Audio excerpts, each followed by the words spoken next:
SEO this week. Hey everyone, Clint Butler here for episode 106 of SEO this week.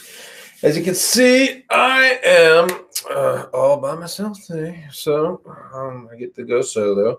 No big deal though. We got some good articles and stuff to kind of keep you informed. No tip this week. Next week though, we're gonna have I'll have a good one and walk you through some stuff that I know about link research tools. Expensive tool. It's probably one of those ones that you want to add in your arsenal.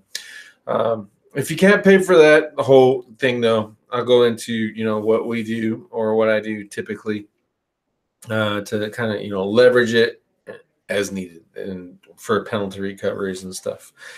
And then maybe I'll compare that to cognitive SEO. I used that in the past. I'm not really a user now, but maybe just show you some of the differences and why you would want to choose one over the other, etc. But I'm kind of getting into link building a lot more in the next couple of weeks, and you'll probably see why when we start looking at some of the topics for SEO Fight Club, for example. As always, though, I do want to answer any of your questions that you have related to SEO, whether that's it's within the scope of the topic of the articles or not. You just have a random question, just go ahead and make sure you leave those in the chat, and we'll address those at the end. Without that, let me cough here for just to get that out of the way, and we'll get into this week's articles. I got a good selection this time. Typically we were pushing like 5 to 6 articles a week. This time I get 9, and it's only because there's some double ups too. So I won't go too crazy involved in all of these. But first one is the Webmaster Knows Hangouts from February 5th. This is from Christina Adzrinko over at Marketing Syrup. These are really good highlights of these hangouts. If you haven't watched one of these with John Mueller, it gets a little tedious at times, but she broke it down in table of context, etc. You can click in there. She changed the format a little bit. It used to be you just go in and pick up the video right here where she was talking about. She removed that just because it was kind of a pain. I can imagine that it was a pain in the ass to link to each one of those videos and show that over and over again. In this case, you just use the timestamp and then go back up into the video and see where you want to do it. So you can kind of see the highlights here from that one. Again, these are really good, especially if you don't want to watch them, but you want to get some of the information out of them. Great if you're doing testing stuff too. You can go in here and see what he talked about and maybe set up some tests around these and see, is it true, is it not false, or whatever. And that's good content fuel for your blogs. Especially if you're in the SEO space. If you're not in the SEO space and then just some good information, and you follow, guys like me and Kyle and Ted, and we'll test some of this stuff for you anyway. So, but again, that's a good one. And then the other one is from February 8th, and it's Web Central office hours. So check out both of those. Some good information in there. I think that you will enjoy and get some benefit out of. Do what I do. Just go in and look at table content, see if that might be something you're interested in, apply to at time. Like if Google takes time to pick at their website migration, this is relevant, especially if you're doing 301 redirect for link building. So, check out that kind of stuff. Again, pick and choose. You don't have to read the whole thing, but support her. Give her some shares and stuff so she keeps going, because God knows I don't want to watch all of those webmaster things, and you can only list Josh's opinion about what he's saying so long. So, that is what that is. All right, next is it's an article on affiliate marketing. I've been really deep into affiliate stuff. I don't know if you noticed. I think we're hitting that once every week nowadays.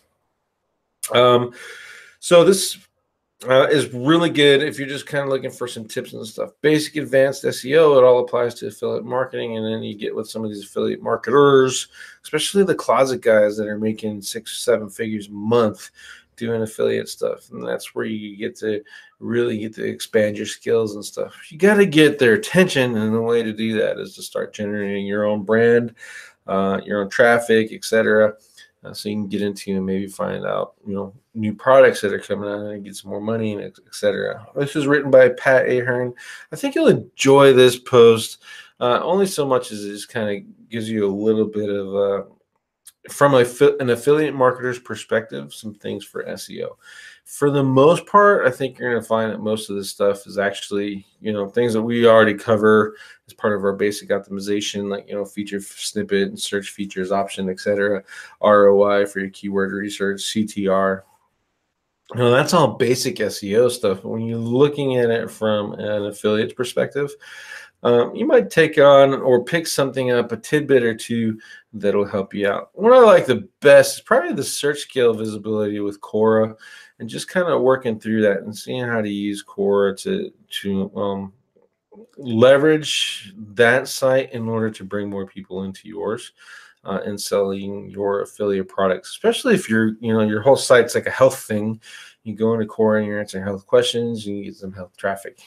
So that's a pretty cool feature. A lot of people aren't doing that. And then on the flip side of that, if you're an SEO blogger and you're already in Quora, you already know, Rand Fishkin, he was doing good at modeling that. That is actually a good model, whether you like Rand or not. Is someone was asking a question and Rand would go in and answer it, but really it was someone at Moz was answering a question and then Rand would go in and answer it, and link to the Moz blog. You can do something similar with that too, with your own personas and your business persona as well. Just be careful, especially in the SEO market, because there's so many dumb people asking the same questions over and over again, and it just it blinds it out. And no one really wants to read those anymore. But there's still plenty of markets on Quora where you can get some good traffic out of that. So again, this is Junto Digital affiliate marketing, and the topic is 9 actionable SEO techniques to boost your rankings. Nothing earth-shattering, but some good information. Here's a cool one. I follow this along. I watched the AMA. If you don't know what AMA is, ask me anything. There's some AMAs in Reddit, and there's a bunch of on the websites, and there's a Slack group that does AMAs and brings in someone. This is a good way to get some engagement on your site. You want to find someone famous than you, and host an AMA in your group or whatever. In this case, it was Gary Illyes. What I liked about this is kind of get some more insight into kind of his personality, and just reading through some of the original stuff before this AMA kicked off. And then there's a bunch of random questions in there and answers that I think you might get some benefit out of. Search Engine Journal covered one, talking about porn, or porniness is the term that they're making fun of. But if your site has porn, that could be considered. That is a search factor when related to your keyword. So if you have porny words, as it were, inside your website, you might be triggering a filter that's keeping you down. So just first you have to figure out what porniness is in the eyes of the democratic Google, and then make sure that's not in your content. That's one of the many good things that were happening in here. Again, this is Gary Illyes is a public relations representative of Google, so take this stuff for what it is and then go test it yourself before you say this is set in stone. And I found that Gary will dance around a subject a lot without giving you specifics, and he does it on purpose because he's not allowed to, but he's not intentionally trying to throw you off either. So some great ideas here. And next is from Rackerbox, understanding post-click versus post-view conversions. This is really important, especially if you're an SEO who has a client that has a long sales cycle. And what you're going to get is, I'm getting all this new traffic now, and you got me this new traffic. That's great, but I haven't got any sales. Well, first you have a positioning problem. One, you're selling rankings. Maybe you're selling traffic as part of your sales pitch. But if you are selling sales and you don't control the funnel, then you're an idiot. If you're controlling the funnel, then you can get into, I'm going to do leads. I can provide you more leads. If you're controlling the funnel, I can provide you more sales. And even then, you have to control the complete funnel from landing to the site all the way to the sales call to the close. That's controlling the funnel, and those are the people that can control leads and sales. They can guarantee leads and sales as part of that's what they're selling. Unfortunately, we as SEOs kind of get ahead of ourselves, and we're like, oh, we're going to rank you for X, Y, and Z. You're going to get a whole bunch of traffic, and you're going to get a whole bunch of leads. Well, what your client heard is, I'm going to get a whole bunch of leads. And if you don't control the sales funnel, then you don't, or if you don't control the full aspect of the site, and you can't change call to actions, etc., and generate more leads with the traffic that you're generating, you're going to get in a lot of trouble. And I found that business owners are really hesitant to give you free reign. I've got a few that will give us free reign, but even our more higher paying clients, they're paying for what they're getting, more rankings. And that if we're hitting the rankings right, we're going to increase their traffic, but that's really the end of our involvement. Conversions, etc., that's all on them, because we're not selling that product. They are. And we didn't promote our service that way. And there's a lot of people who say, well, if you do that, then you can't charge a whole lot of people. One of our clients, we don't even do on page. All we do is link building, and we're increasing the rankings and the traffic through rank building, and that's it. And they pay us $35,000 a year or a month. So you can, if you sell it right, sell rankings. That's what you guys are delivering as SEOs. You are delivering rankings.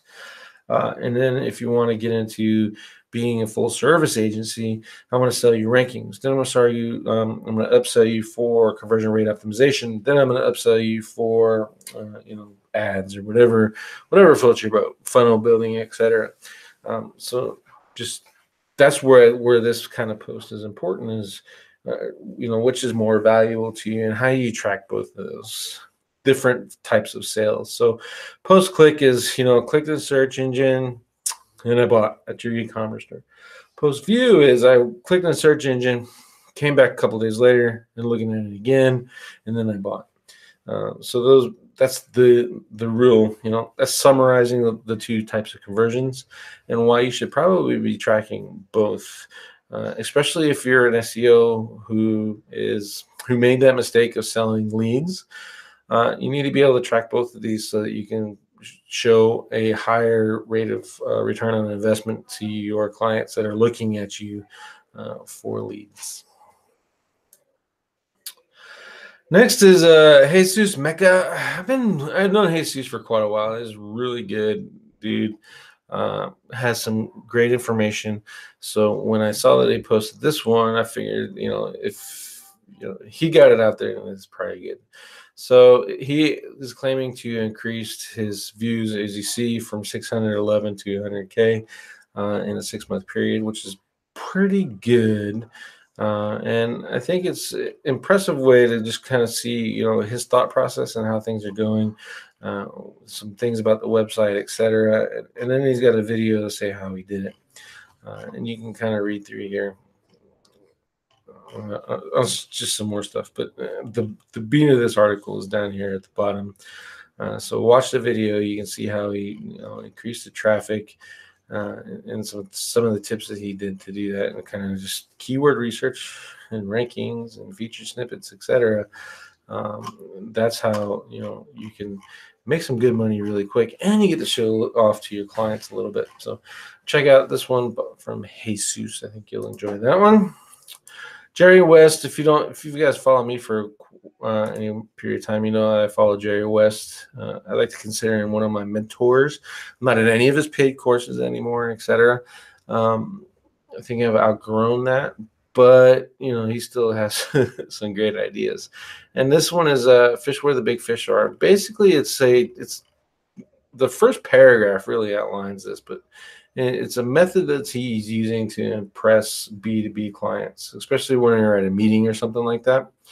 And it'll cost you a little bit of money, but you're going to grease the wheels and kind of make it seem like better than you are. You're positioned better than you are. Let me see.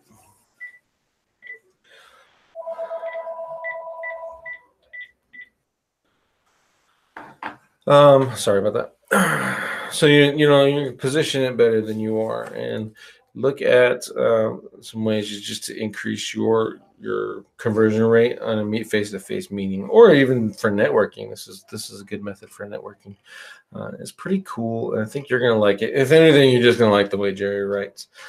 So check that one out.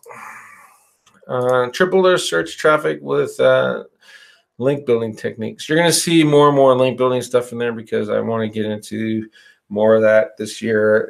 Last year was basic on-page optimization. This year we're going to go advanced on-page optimization and link building. Those will be my focuses.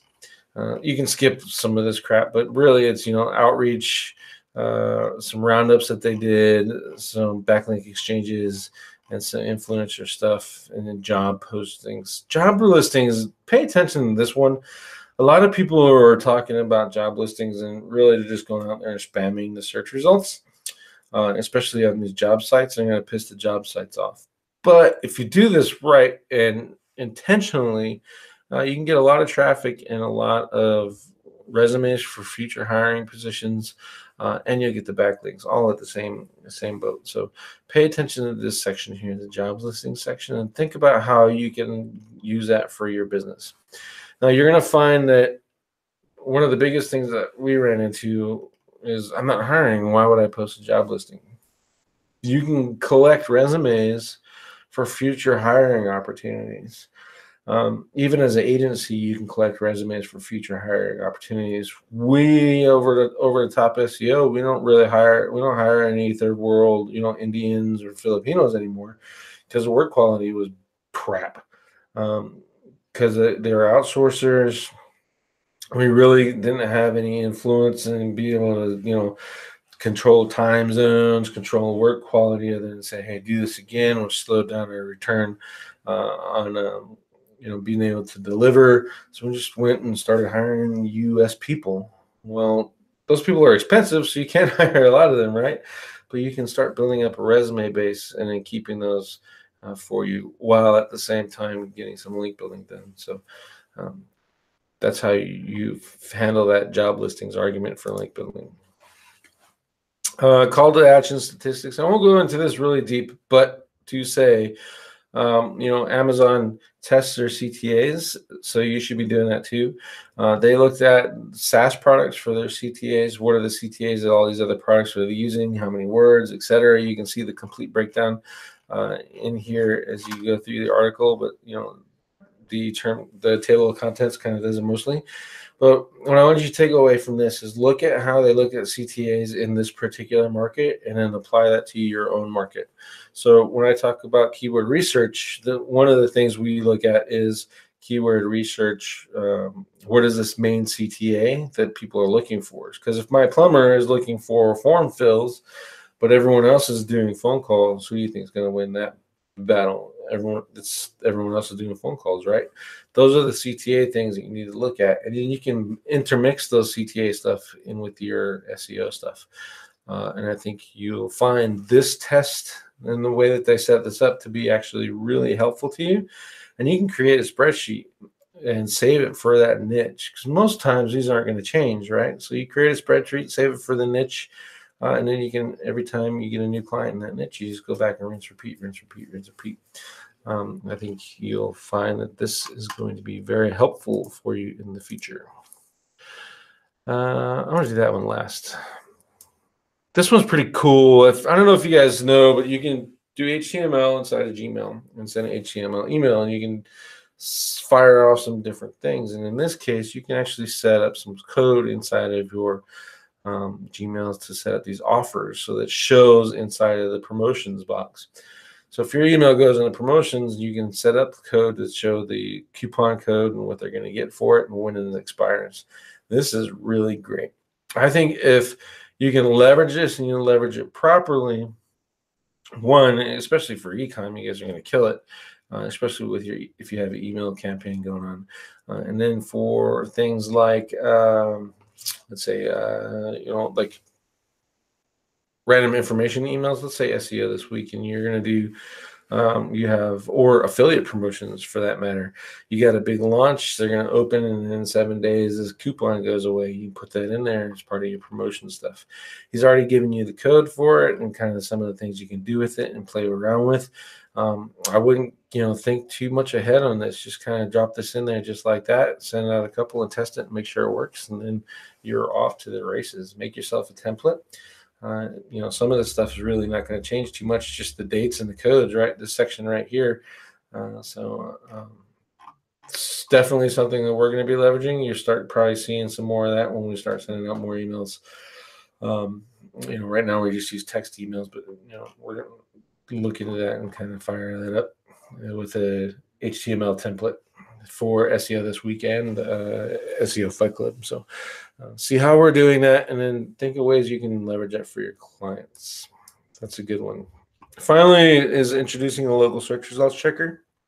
Go to my website, links in the description box, and you can find the link to this from SERPWoo. Basically what you do is it's really simple. You just go in, fill out the information, click the search results, and boom.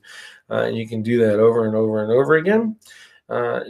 Obviously, as most of you know, it gets a little bit harder to check locality because of proximity, etc. So that's one option. The other option is getting a plugin for Chrome called Manual Geolocation. You are going to have some coding skills, and you're going to go into the HTML, and you have to replace the Google API so that this fancy map right here works.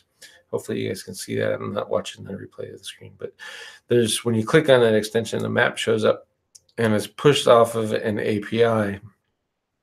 And that API used to be free, so now that it's not, the developer doesn't update that plugin, that extension anymore.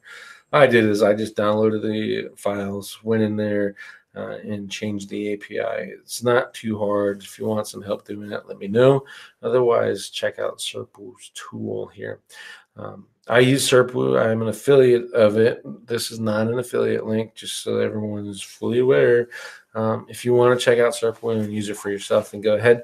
I'm like one of the alpha users, so I'm paying like $19 a month for like almost damn near unlimited resources, and the new prices are significantly higher. But still, this tool right here alone is really good.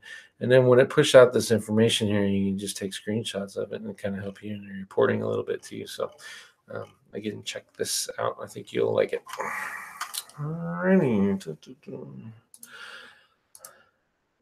Okay, I think that's it. That's it for the stories. If you guys have any questions about any of the stories or anything else, now is the time. Give you a little bit of time to write those out. We'll talk about SEO Fight Club tomorrow. We are doing an episode on LSI and some different aspects of it. Kyle's forwarding this one. So I haven't gotten to see the slides yet. I kind of get some ins and outs of what he's going to talk about, but it looks pretty interesting. Just to see, is it valuable for you? Should you be leveraging this stuff? Full disclosure, when I used out LSI, you hear a lot of people saying, "Oh, I changed the LSI and I got tons of rankings and now I'm awesome." But when I did it, I see minimal first time versus effort kind of thing. You know what I mean? So, but it's certainly a great topic, and I think some people will benefit from it. So that's tomorrow on SEO Fight Club, 12 p.m. Mountain Standard Time, Arizona time. And let's see, next week I'll be running the conversation over there, and it will be tied together. SEO this week, I'll go over link research tools and how I use that for some link building and link cleanup. And then we'll go into SEO Fight Club the next day, where I'll talk even some more about some link building methods that I use, penalty recovery, and maybe even a little bit about some reconsideration requests and tips on how to do that and successfully get through that process. So that's SEO this week and SEO Fight Club for the next 2 weeks. Looks like the only question we really have is from Adrian Diaz. I get in touch with Christina, the lady who does the highlights. And thanks for highlighting your site, finding your site. Yeah, she's awesome. I found her in Reddit. Um, just going through there in that community a little bit more. I'm learning a lot of stuff in Reddit. I haven't really got the whole let's get Reddit traffic out of there yet, but I'm meeting some new people and finding some new content, new ideas. So definitely worth at least 10, 15 minutes a day, or a week if you really want to. I just got it on my phone and flip through there, and if I see something interesting, I'll go back later. But that's how I'm using Reddit. Let's see.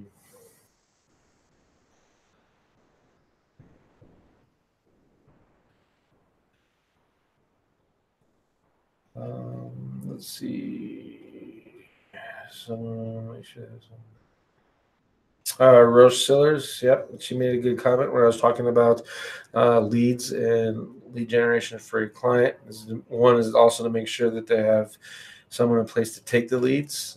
That's a very good point. Even if you're a PPL and you're selling phone calls, you will find that a lot of customers, God knows why, but you'll send them 20 phone calls and maybe they'll answer one.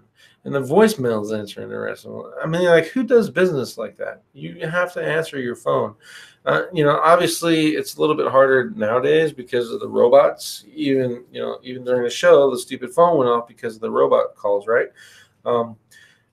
But you just got to answer your phone. If you don't want to answer your phone, then don't cry that you don't have business. I don't answer my phone for the most part unless I know that your caller ID or I recognize it. Otherwise, it's the bots that are bothering me anyway. They're scraping Google My Business and they're blasting these poor people with businesses. And yesterday alone, I got 3 phones and I got 4 calls on each of the 3 phones during the day. So just you have to have that conversation with them that if they're going to pay for leads, or if you're going to generate phone calls for them, and they're not going to answer their phone, they're going to pay for that phone call. You just make it clear that they're going to pay for it. You're recording them. If their voicemail picks up and answers the call, you've delivered a lead. So that's one of the ways to kind of make sure they have someone to take place to the leads in the first place. But have that conversation with your people when you're doing that. You'll be surprised. Even really good business owners are crappy phone people. They just don't answer. Let's see. Traffic, SEO equals traffic. Talking to the market and website development team about website and conversion problems. Yeah, SEO should equal traffic if the SEO is doing it right. You know what I mean? So if the client is driving the SEO campaign and saying you're going to do these words, usually what I call those is dream keywords. So if a client is driving those, I'm not responsible for traffic.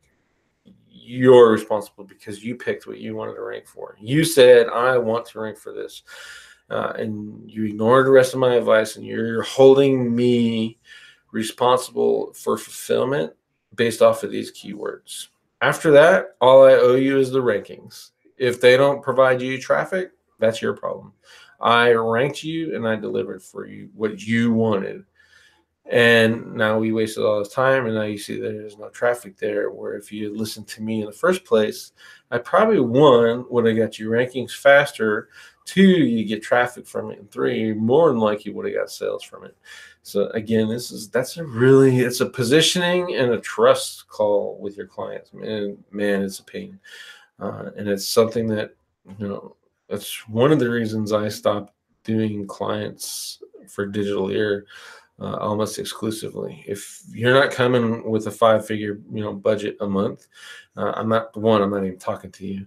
And 2, it just if you don't come with reasonable expectations, one of the questions we ask now for over the top 2 for all of our clients, regardless of what you pay, is what are your standards for holding us responsible for this campaign? Because that gives us what they're looking for, but it also lets us set expectations of what they're actually buying. In particular, we find a lot of clients that have really high expectations, really low budgets, and even lower knowledge of what they're actually asking us to do, and trust that an SEO company can give it to them. Which in most cases, honestly, I think if we're being honest, an SEO alone can't be a CRO expert, an ads expert, and an SEO expert. It's got to be an expert in SEO. He can know all that other stuff and how it intertwines, but that's where a full service marketing agency comes in, where they hire and bring those people in that are experts, and they know, the CRO guy knows enough about SEO to make CRO changes that won't affect the SEO.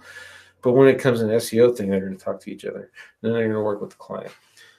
So it's a dangerous game we play with customer expectations. So I think that's a topic of itself. Maybe I'll bring someone on that does a lot of the client stuff and have that discussion. That would be a good episode. Yeah. What are your expectations? Okay, so that's a good one. I like having a short week. We got no visitors and stuff, and you guys don't want to hear me ramble on more. So I appreciate you taking the time to watch SEO this week, episode 106. Again, come check us out tomorrow on SEO Fight Club. We're talking about LSI. Bring your questions. Those guys like to answer questions, and you can see from the other episodes, there's supposed to be 15, 30 minutes, but if you're asking questions, they're going to keep going and keep getting engaged, and that's part of the show that I like. And other than that, I'll see you guys next week for another episode.